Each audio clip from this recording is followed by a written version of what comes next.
असली वीएफएक्स और सीजीआई किसे कहते हैं, यह जेम्स कैमरून ने बताया था। उनकी 1984 में टर्मिनेटर 2 और 1989 में एबिस मूवी आई थी। वो जिस तरह का वीएफएक्स चाहते थे वो नहीं हो पाया था क्योंकि उस टाइम में उतनी टेक्नोलॉजी और कैमरा नहीं था।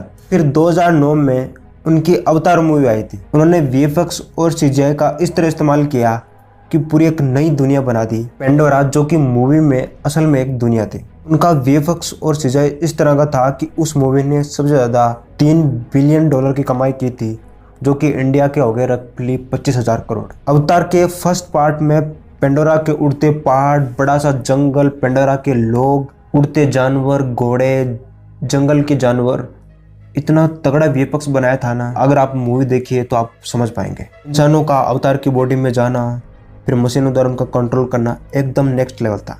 इस मूवी का काम 1994 में शुरू हुआ था, लेकिन जेम्स कैमरून के दिमाग में असली काम 2005 में शुरू हुआ था। सबसे पहले उन्होंने नावी भाषा, जो कि मूवी में बोली जानी थी, उस पर काम किया था। यह मूवी 10 दिसंबर 2009 को रिलीज हुई थी। 5 साल इस मूवी को बनने में लगे थे। इस मूवी का बजट था $310 मिलियन और इसने कमाए थे $3 बिलियन। $3 बिलियन में से $1 बिलियन जेम्स कैमरून को मूवी के अगले 4 पार्ट बनाने के लिए दिए, मतलब प्रत्येक मूवी के लिए 250 मिलियन। वैसे देखा जाए तो ये नाइंसाफी है। 20th सेंचुरी फॉक्स स्टूडियो ने उनके साथ नाइंसाफी की, क्योंकि उनकी एक ही मूवी 3 बिलियन कमा के दे रही है, तो अगली 4 मूवी मेरे अकॉर्डिंग 10 से 12 बिलियन उनको कमा के देगी। इसलिए एक मूवी का बजट 500 मिलियन तक तो होना चाहिए था, ताकि और अच्छे वीएफएक्स वो ला सकें। अवतार मूवी की एक खास बात है कि जो भी इंसान अवतार मूवी के फर्स्ट पार्ट में था, वो अवतार के अगले 4 पार्ट में भी होगा। क्योंकि अवतार का फर्स्ट पार्ट शूट होने में 5 साल लगे थे। वो इसलिए लगे क्योंकि उन्होंने प्रत्येक एक्टर्स और में काम करने वाले व्यक्ति को बताया कि कैसे शूटिंग होनी है, कैसे कुछ वीएफएक्स होगा। तो उन्होंने वही सेम कैरेक्टर वापस उसी मूवी में लिया, लेकिन कहानी बदल दी। जो फर्स्ट पार्ट में विलन था क्वारिच, वो मरने के बाद अवतार के अगले part the way of water में होगा, और डॉक्टर जैक सली की बेटी होगी किरी, वो उसके रोल में होगी। और जो विलन है माइल्स क्वारिच, वो अवतार के सभी पार्ट में होगा और वो विलन का रोल करेगा। शायद ऐसा भी हो सकता है कि जो भी पेंडोरा की भूमि में मरेगा, उसकी बॉडी तो नहीं रहेगी, उसकी आत्मा एक नया रूप ले लेगी। अब बात करते हैं अवतार द वे ऑफ वाटर की। टाइटल से साफ है, इस बार लड़ाई पानी में होगी। एक खास बात है कि जो अवतार का पहला पार्ट था, उसमें नावी भाषा के लोग जो जमीन और पेड़ों पर रहते थे, और उनकी बॉडी, कलर और ऊपर का डिजाइन अलग था, और इनका अलग है क्योंकि ये अलग कम्युनिटी के लोग हैं। पहले पार्ट में लड़ाई हुई थी इंसानों और जैक सली के बीच में। तब जैक सली ने माँ एवा को याद किया था।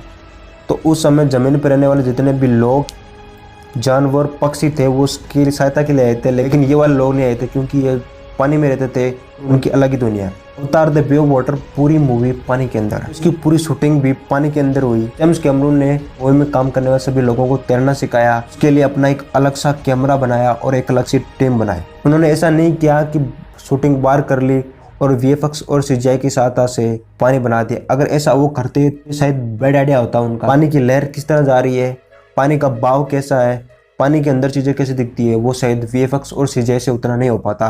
क्योंकि अगर आपने आदिपुरुष का टीजर देखा होगा तो आपको शायद ये अंदाजा हो सकता है कि वीएफएक्स और सीजीआई कितना मैटर करता है। इसलिए उन्होंने पूरी एक अलग टीम बनाई, अपना अलग कैमरा बनाया, पूरा पानी के अंदर शूट किया है। टीजर में देखने पर और साफ हो गया।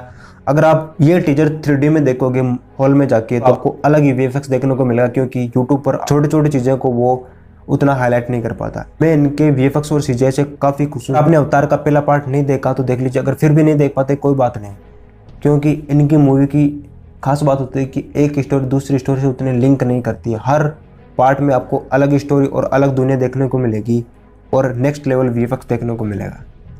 तो अगर आप 10 साल बाद में भी अवतार का चौथा पार्ट देखोगे तो आपको कोई प्रॉब्लम नहीं होगी।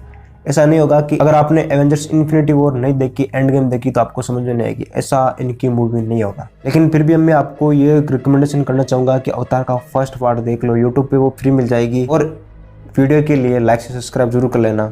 बहुत टाइम लगता है ऐसे कंटेंट ढूंढ कर बनाने में।